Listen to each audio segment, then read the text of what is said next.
नमस्कार। फुटबॉल विश्व कप को लेकर हमारे इस खास कार्यक्रम फीफा फीवर कतर 2022 में आप सबका बहुत बहुत स्वागत है। मैं हूं गौरव कुमार और आज से दोस्तों फुटबॉल विश्व कप के क्वार्टर फाइनल का रोमांच जो है वो शुरू हो रहा है, जहां पहले मुकाबले में ब्राजील के सामने क्रोएशिया होगी, तो वहीं दूसरे मुकाबले में अर्जेंटीना की भिड़ंत नीदरलैंड से होगी। हम इन दोनों मुकाबलों पर बात करेंगे, देखेंगे कि इन दोनों टीमों में कौन ज्यादा ताकतवर है और कौन ज्यादा जो है वो एक दूसरे पे भारी पड़ा है। इसके अलावा हम इनका एनालिसिस भी करेंगे और यह भी जानने की कोशिश करेंगे कि वो कौन से खिलाड़ी हैं जो आज विपक्षी टीम पर भारी पड़ सकते हैं। तो आइए शुरुआत करते हैं अपने स्पेशल शो की।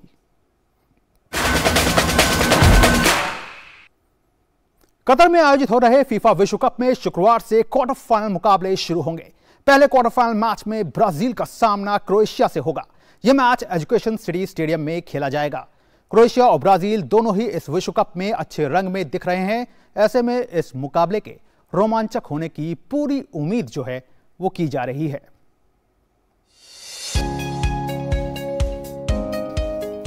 छठी बार विश्व कप का खिताब जीतना है ब्राजील का ख्वाब, लेकिन इस सपने को हकीकत में पूरा करने के लिए अब लड़ाई अहम मोड़ पर आ पहुंची है, जहां क्वार्टर फाइनल में 5 बार की चैंपियन के सामने 2018 की उपविजेता क्रोएशिया की टीम है। ब्राजील ने ग्रुप दौर में स्विट्जरलैंड और सर्बिया को शिकस्त देकर अंतिम 16 में जगह बनाई और उसके बाद दक्षिण कोरिया को हराकर अंतिम 8 में टीम पहुंची।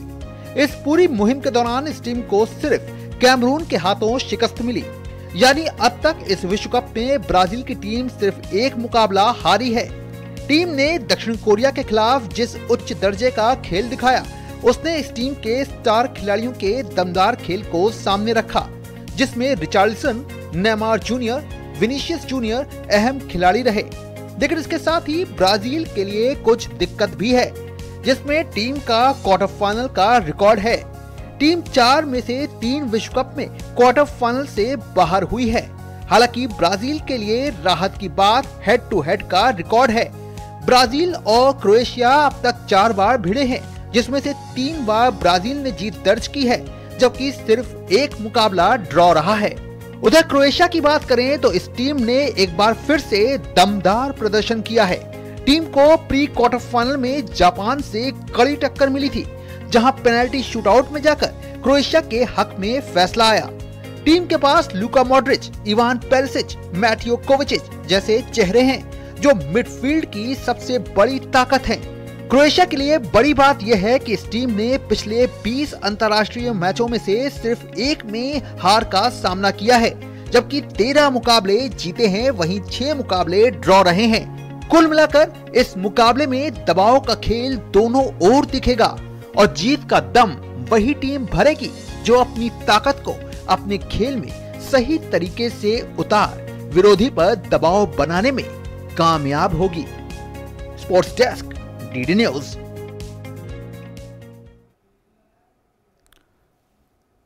तो वाकई अगर देखा जाए तो इस मुकाबले में वैसे तो क्रोएशिया और ब्राजील जो है वो कम से कम एक दूसरे पर भारी दिखते हैं, लेकिन यहां पर ऑगमेंटेड ग्राफिक्स के जरिए समझ लेते हैं कि नेमार की क्या भूमिका है। नेमार जो है वो 30 साल के हैं और स्ट्राइकर हैं।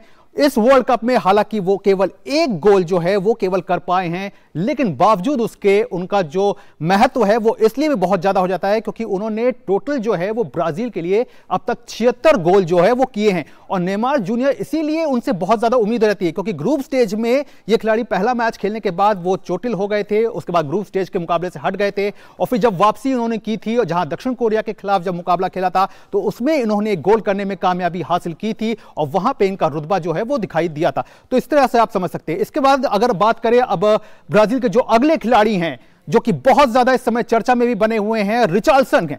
रिचार्लिसन की बात कर लें तो ब्राजील के हैं, 25 साल के हैं, युवा स्ट्राइकर हैं और काफी हद तक अपने आप को इन्होंने साबित किया है।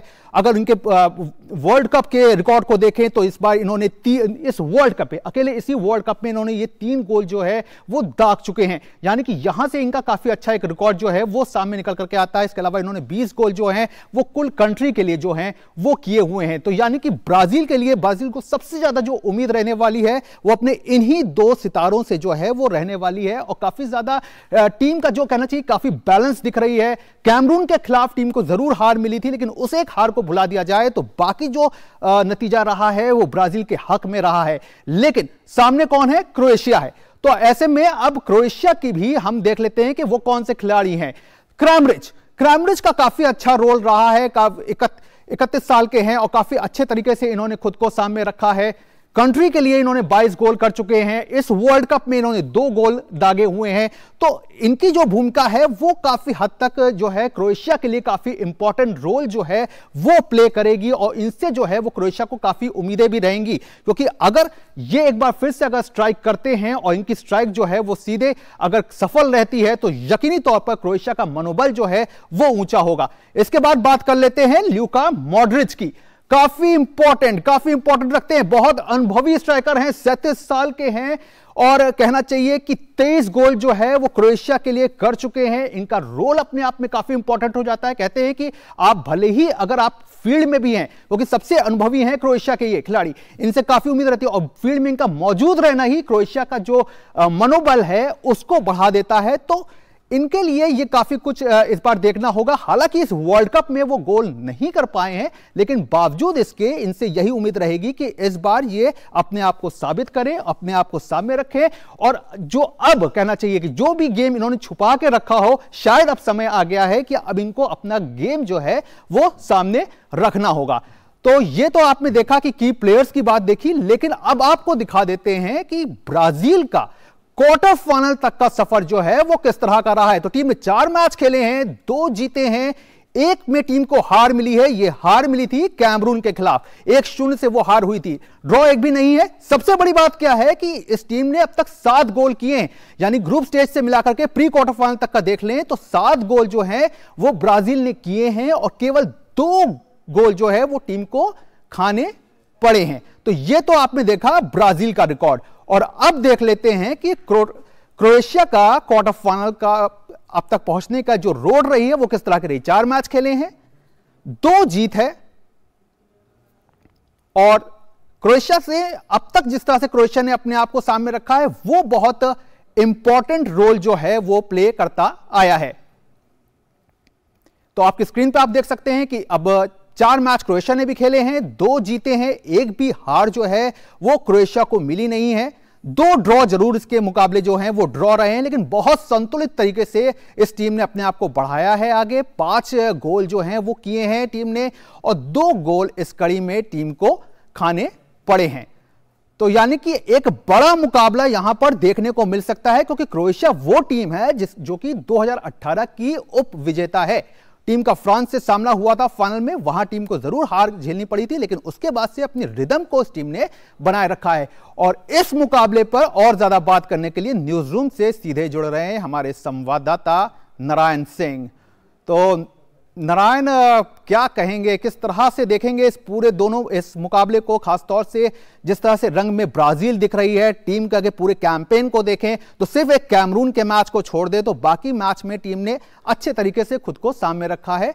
वहीं अगर क्रोएशिया को देखें तो जिस तरह से जापान के खिलाफ उसको कड़ी टक्कर मिली और पेनल्टी शूटआउट में जाकर के रिजल्ट निकल करके सामने आया, तो क्या कहेंगे कि आज का ये किस तरह का मुकाबला रहने वाला है?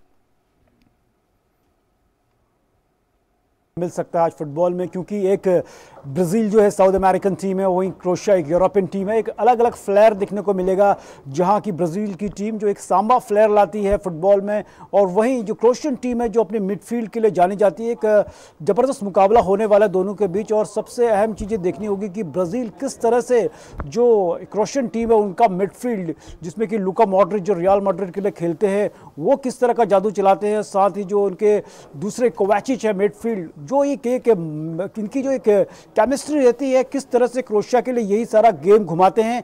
और जो ब्राज़ील के लिए यही चुनौती रहेगी कि जो उनके अटैकिंग प्लेयर है, नेमार है, रिचार्लिसन है, विनीशियस जूनियर हैं, तो एक ये उनके सामने इनका मिडफील्ड को तोड़ने का एक काफ़ी चैलेंज रहेगा। लेकिन जिस तरह से ब्राज़ील ने एक अपना फॉर्म पिक कर लिया, कैमरून के खिलाफ वो हारे थे, उसके बाद जिस तरह से उन्होंने साउथ कोरिया टीम को हराया, पहले ही हाफ में ही मैच खत्म कर दिया, तो एक ब्राज़ीलियन टीम ने एक पेस पकड़ ली। अगर वो इसी पेस को, यही सांबा फ्लेयर वो आने वाले मैचों में दिखाते हैं तो मुश्किल हो जाएगी दुनिया की किसी भी टीम के लिए उनको रोकना। लेकिन एक बात यहाँ पर ज़रूर ये है कि जो उनका डिफेंस है वो अभी तक किसी ने टेस्ट नहीं किया ब्राज़ील का। अगर यहाँ पर क्रोएशियन टीम, जिसमें से कि क्रैमरिच उनके खास स्ट्राइकर है, अच्छा मतलब अब देखिए कि बड़ी बड़े मैचों में, और पिछले अगर देखिए उनका रिकॉर्ड, तो क्रूशियल मैचों में उन्होंने गोल दागे हैं, तो उनके पास भी एक मौका होगा क्रैमरिच और पेरिसिच के पास कि इस अहम मुकाबले में कि जो कि उनकी अगले मैच की जो राह तय करेगा उनको खेलना होगा। और एक कंटेस्ट बहुत शानदार देखने को मिल सकता है यहाँ पर कैसिमेरो और क्रोएशिया के मिडफील्डर लुका मॉड्रिच के लिए, क्योंकि दोनों ही मिडफील्डर रियल मैड्रिड के लिए खेलते थे। रियल मैड्रिड के डिफेंस, रियल मैड्रिड के मिडफील्ड का हाथ माना जाता था दोनों को। यहाँ पर वो किस तरह से करेंगे, एक दूसरे को समझते भी हैं, तो वो देखना दिलचस्प होगा यहाँ पर। बिल्कुल नारायण, आप मेरे साथ जुड़े रहिएगा, आप हमारे साथ जुड़े रहिएगा, क्योंकि अगला जो मुकाबला है वो भी आज काफी इंपॉर्टेंट है। और अगला मुकाबला जो है वो अर्जेंटीना और नीदरलैंड्स के बीच है, जो कि जिस पर काफी निगाहें जो हैं वो टिकी हुई हैं, क्योंकि इन दोनों के बीच अगर वर्ल्ड कप को हिस्ट्री उठाकर देखें तो ये छठी बार जो है वो एक दूसरे के आमने सामने हैं। ऐसे में ये देखना दिलचस्प रहेगा कि आज जब ये दोनों टीमें एक दूसरे के खिलाफ मैदान पर होंगी तो बाजी कौन मारेगा। देखते हैं ये रिपोर्ट। फीफा विश्व कप 2022 के क्वार्टर फाइनल में शुक्रवार की रात 2 बार की चैंपियन अर्जेंटीना और नीदरलैंड की टीम आमने सामने होंगी। ये मुकाबला देर रात 12:30 पर लुसाइल स्टेडियम में खेला जाएगा। प्री क्वार्टर फाइनल में ऑस्ट्रेलिया के खिलाफ 2-1 से रोमांचक जीत के बाद क्वार्टर फाइनल में पहुंची अर्जेंटीना की टीम खिताब की प्रमुख दावेदारों में से एक है। हालांकि ग्रुप चरण के पहले मुकाबले में ही अर्जेंटीना को सऊदी अरब के हाथों हार का सामना करना पड़ा था। इसके बाद दुनिया के बेहतरीन स्ट्राइकर लियोनेल मेसी की टीम ने लगातार 3 मुकाबले अपने नाम करके क्वार्टर फाइनल का टिकट कटाया। अर्जेंटीना ने ग्रुप स्टेज के दूसरे मुकाबले में मैक्सिको को 2-0 से हराया, जबकि तीसरे मैच में पोलैंड के खिलाफ 2-0 की आसान जीत हासिल की। नीदरलैंड्स के खिलाफ इस मुकाबले में सबकी नजर अर्जेंटीना के कप्तान लियोनेल मेसी पर भी होंगी। टूर्नामेंट में खेले गए पिछले मुकाबलों में कुल 7 में से 3 गोल मेसी के शॉट से निकले हैं। वहीं दूसरी तरफ बात अगर नीदरलैंड्स की करें तो ये टीम लंबे समय से अजेय चल रही है। टीम प्री क्वार्टर फाइनल मुकाबले में अमेरिका पर 3-1 की बड़ी जीत हासिल करके क्वार्टर फाइनल में पहुंची है। ग्रुप स्टेज में भी नीदरलैंड की टीम का प्रदर्शन कमाल का रहा है। नीदरलैंड्स ने 2 मुकाबलों में जीत हासिल की है, जबकि एक मैच ड्रॉ रहा है। इसके बाद इक्वाडोर के खिलाफ खेला गया दूसरा मुकाबला ड्रॉ रहा था। तीसरे मैच में डच टीम ने कतर को 2-0 से मात देकर अंतिम 16 में जगह बनाई। नीदरलैंड्स की टीम की खासियत उसका डिफेंस है। डच टीम छोटे छोटे पास की मदद से किसी भी टीम को पटखनी देने का मादा रखती है। अब दोनों टीमों की कोशिश क्वार्टर फाइनल में शानदार प्रदर्शन करते हुए प्रतियोगिता के अंतिम 4 में जगह बनाने की होगी। Sports desk, DD news. तो वाकई एक बड़ा मुकाबला रहेगा और दोनों ही टीमों की कोशिश रहेगी कि एक दूसरे पे भारी पड़ें। लेकिन ये भारी कैसे पड़ेंगे, इनके रिकॉर्ड्स को भी आइए देख लेते हैं और हेड टू हेड रिकॉर्ड्स को जानते हैं। इस ऑगमेंटेड ग्राफिक्स के जरिए समझने की कोशिश करते हैं कि आखिरकार किस तरह से। तो दोनों टीमों के बीच अब तक कुल टोटल 9 मुकाबले हुए हैं ओवरऑल, जिसमें नीदरलैंड्स का आप देख सकते हैं कि साफ तौर पर पलड़ा जो है वो काफी भारी है, जिसमें उस टीम ने 9 मुकाबले जो हैं वो जीते हैं। वहीं अर्जेंटीना के खाते में 3 जीत आई है और 2 मुकाबले जो हैं वो ड्रॉ रहे हैं। यानी ये तो एक ओवरऑल की बात हो गई। लेकिन वर्ल्ड कप की स्थिति को भी अब देखते हैं कि वर्ल्ड कप में इनकी क्या कुछ स्थिति रही है। तो वर्ल्ड कप की ग्राफिक्स को अगर समझने की कोशिश करें तो वर्ल्ड कप में अगर दोनों टीमों को बीच देखा जाए मुकाबला, तो 5 बार ये दोनों टीमें जो हैं वो एक दूसरे से टकराई हैं, जिसमें से 2-2 बार दोनों ने जीत दर्ज की है और एक मुकाबला जो है वो ड्रॉ किया हुआ है। अब मेसी के देख लेते हैं, क्योंकि सबसे ज्यादा अर्जेंटीना से सबसे उम्मीद किससे, मेसी से है। तो मेसी के अगर रिकॉर्ड को अगर देखें तो वर्ल्ड कप ये है उनका 5वां वर्ल्ड कप है। 23 मैच टोटल वो खेल चुके हैं, जिसमें से उन्होंने 9 में जो है वो अब तक 9 गोल जो हैं वो कर चुके हैं और इस वर्ल्ड कप में उन्होंने 3 गोल जो हैं वो किए हुए हैं। तो यानी कि लियोनेल मेसी के अगर रिकॉर्ड को देखा जाए तो ये काफी हद तक एक काफी ज्यादा उम्मीद है। और ये क्योंकि कहा भी जा रहा है कि ये वर्ल्ड कप इस खिलाड़ी का जो है वो आखिरी वर्ल्ड कप हो सकता है, तो ऐसे में काफी ज्यादा उम्मीदें जो हैं वो इनसे है। और इसके बाद अब बात कर लेते हैं नीदरलैंड्स के खिलाड़ी वर्जिल वैन डाइक की। डिफेंडर हैं, इसीलिए इन दोनों को सामने रखा है, क्योंकि एक है स्ट्राइकर, दूसरा है डिफेंडर। तो इन्होंने डिफेंडर होते हुए भी अब तक नीदरलैंड्स के लिए 6 गोल किए हैं इस वर्ल्ड कप में। हालांकि इनको अभी तक सफलता हासिल नहीं हुई है, लेकिन उसके बावजूद 4 मैच इन्होंने खेले हैं। लेकिन अब तक अपने आप को, अपने खेल को जिस तरह से इन्होंने आगे बढ़ाया है, वो जो है वो इनकी बात को दिखाता है कि वो किस तरह से ये आगे लगातार अपने आप को सामने रख रहे हैं, और इनसे जो है वो नीदरलैंड्स को काफी कुछ उम्मीद रहेगी। तो ये तो इन दोनों टीमों के खिलाड़ियों की बात हो गई। लेकिन अब आप बात कर लेते हैं अर्जेंटीना के क्वार्टर फाइनल सफर की। अर्जेंटीना के अगर क्वार्टर फाइनल के सफर को देखा जाए तो टीम ने सऊदी अरब से टीम को 2-1 से जो है वो हार मिली थी, और ये काफी चर्चा में रही थी हार। लेकिन इसके बाद टीम ने बाउंस बैक किया, मैक्सिको को 2-0 से हराया, जो कि काफी बड़ी सफलता के तौर पर टीम के लिए सामने आई। वहीं फिर उसके बाद टीम ने पोलैंड को 2-0 से रौंदा, और कहना चाहिए कि यहां से जो जीत का जो पिकअप कहना चाहिए जो दर्ज किया, वो राउंड ऑफ 16 में भी निकल करके सामने आया, जब टीम ने ऑस्ट्रेलिया को है 2-1 से हरा दिया। इसके बाद अगर अब बात कर लेते हैं नीदरलैंड्स की, तो सेनेगल को टीम ने 2-0 से हराया। सेनेगल के खिलाफ टीम की अच्छी रही, लेकिन इक्वाडोर से टीम को 1-1 से ड्रॉ खेलना पड़ा। ये यहां पर आकर के टीम का थोड़ा लगा कि कैंपेन कहीं ना कहीं डिरेल ना हो जाए या पटरी से उतर ना जाए, ऐसा कुछ लगा। लेकिन वैसा कुछ होने नहीं पाया, क्योंकि टीम ने अपने मनोबल को कभी टूटने नहीं दिया और लगातार खुद को जो है वो आगे बढ़ाए रखा। और कहना चाहिए कि राउंड ऑफ 16 में टीम ने अमेरिका पर 3-1 की जो है वो बड़ी जीत जो है वो दर्ज की। तो इसीलिए कहा जा रहा है, क्योंकि एक टीम ऑस्ट्रेलिया को 2-1 से हरा के आ रही है और दूसरी टीम अमेरिका को राउंड ऑफ 16 में 3-1 से हरा के आ रही है। ऐसे में इस मुकाबले पे भी फुटबॉल प्रेमियों की जो नजर है वो बनी हुई है, और हमारी नजर जो है अपने संवाददाता पे है कि संवाददाता किस तरह से देख रहे हैं इस मुकाबले को, और क्या कुछ निकल करके इस अहम मुकाबले में आ सकता है, जबकि एक ऐसे समय पर जबकि दोनों टीमों का रिकॉर्ड जो है वो आसपास रहा है।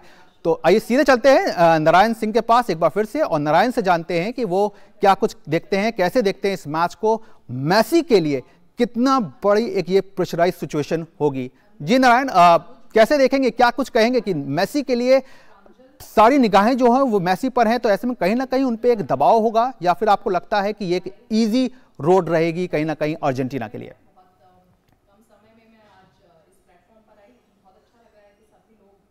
स्पेशली अगर हम नॉकआउट स्टेज की बात करें, अभी क्वार्टर फाइनल्स के मैचेस चल रहे हैं, तो अपने आप में एक हार आपको टूर्नामेंट से बाहर कर सकती है। और लायनल मेसी के लिए कि बहुत अहम मुकाबला होने वाला है, क्योंकि अगर फुटबॉल की बात करें तो वो मॉडर्न फुटबॉल के ग्रेटेस्ट फुटबॉलरों में उनका नाम शामिल होता है। तो एक आपको सबसे महानतम खिलाड़ी तब बन पाते हैं आप जब वर्ल्ड कप जीतते हैं, जो कि मेसी के पास अभी नहीं है। और अगर मेसी वर्ल्ड कप नहीं जीतते हैं तो एक वो सवालिया निशान उन पर लगा रहेगा कि वो सबसे महानतम खिलाड़ी है कि नहीं। अगर क्लब फुटबॉल की बात करें तो उन्होंने क्लब फुटबॉल में हर ट्रॉफी जीती है, चाहे वो चैंपियंस लीग हो, चाहे स्पेन में ला लीगा हो, तो हर चीज़ उन्होंने जीता है। लेकिन कंट्री के लिए बात करें तो फुटबॉल वर्ल्ड कप से बड़ा कुछ नहीं हो सकता। कोपा अमेरिका उन्होंने भले ही जीता हो, लेकिन जब तक आप वर्ल्ड कप नहीं जीतोगे तो एक वो ग्रेटेस्ट ऑफ ऑल टाइम जिसमें मैराडोना और पेले शामिल होते हैं, उस श्रेणी में आने के लिए आपको कुछ लोग प्रश्न चिन्ह लगा सकते हैं। तो एक मौका है मेसी के पास यहाँ पर, और उनकी टीम भी शानदार कर रही है जिस तरह से नारायण, यहाँ पे आपको लगता है कि यहाँ पे एक टक्कर मेसी और वर्जिल वैन डाइक के बीच भी है, क्योंकि एक स्ट्राइकर है, एक डिफेंडर है, और दोनों बेहतरीन अपनी अपनी जगह पर? जी बिल्कुल, ये टक्कर देखने को मिलेगी, क्योंकि वर्जिल वैन डाइक दुनिया के सबसे बड़े डिफेंडर्स में उनका नाम शामिल होता है। अगर देखें तो लिवरपूल का जो कैंपेन था, जो उन्होंने बहुत लंबे अंतराल के बाद इंग्लिश प्रीमियर लीग का टाइटल जीता और चैंपियंस लीग जीता, तो उसमें जो एक वर्जिल वैन डाइक थे उनका अहम रोल था। और वही अहम रोल वर्जिल वैन डाइक यहाँ नीदरलैंड्स के लिए भी कर सकते हैं, क्योंकि नीदरलैंड्स ने अभी तक वर्ल्ड कप नहीं जीता। तो पूरी कोशिश रहेगी कि उनकी जो मेसी का जो इंडिविजुअल ब्रिलियंस है उसको वो रोके, क्योंकि मेसी एक ऐसे खिलाड़ी हैं कि उनको थोड़ा सा भी आप मौका देंगे तो पूरा गेम आपको जितवा सकते हैं और अपोजिशन का पूरा खेल खत्म कर सकते हैं। तो पूरी नज़र रहेगी मेसी पे, क्योंकि उनके जो नीदरलैंड्स के खिलाड़ी हैं उनकी मेसी को रोकने की। चलिए नारायण, आपने ये जानकारी साझा की, इसके लिए आपका बहुत बहुत शुक्रिया। और देखने वाला अब बात यही होगी कि किस तरह से आज के जो दोनों मुकाबले हैं इसमें विजेता बनकर कौन आता है, और कहीं ना कहीं एक नर्व्स का भी जो है वो गेम होगा। बहरहाल अब इन गेम्स से हट करके थोड़ी सी बात कर लेते हैं कि कतर में काफ़ी सारी बातें जो है वो निकल करके सामने आ रही हैं। उसमें से एक शख्स का नाम जो है, जिनका रिकार्डो नाम है, वो काफ़ी चर्चा में है। तो कौन है ये शख्स और आखिरकार ये इन दिनों कतर में क्यों है चर्चा में, जानते हैं इस रिपोर्ट के जरिए। कतर में आयोजित हो रहे फीफा विश्व कप में जहां एक और टीमों का जबरदस्त प्रदर्शन देखने को मिल रहा है और अहम टीमों के हर खिलाड़ी अपने हैरत अंगेज खेल से अपनी टीम के लिए हीरो की भूमिका में दिख रहे हैं, तो वहीं दूसरी ओर कुछ लोग ऐसे भी हैं जिन पर फुटबॉल फीवर कुछ ऐसा चढ़ा है कि जिसे जानकर आप भी हैरान रह जाएंगे। मसलन ब्राजील से आने वाले इन शख्स से मिलिए। इनकी उम्र पर मत जाइए, बस जरा गौर फरमाइए इनकी जगलिंग पर।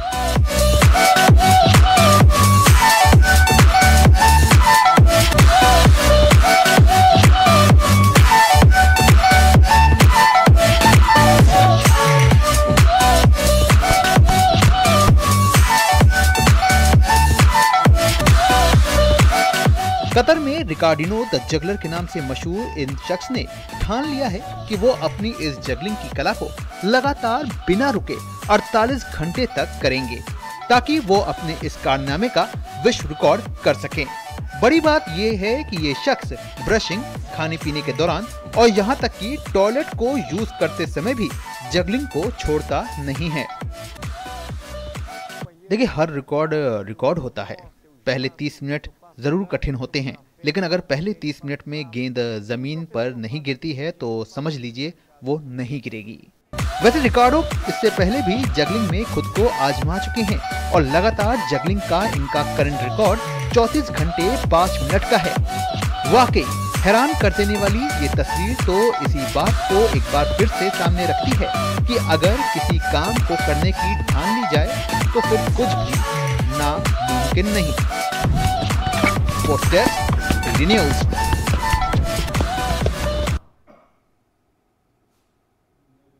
तो वाकई अद्भुत रिकॉर्ड की तरफ बढ़ रहे हैं रिकार्डो। लेकिन फिलहाल इस बुलेटिन में और इस कार्यक्रम में आज इतना ही। हमारी पूरी स्पोर्ट्स टीम को दीजिए इजाजत। नमस्कार।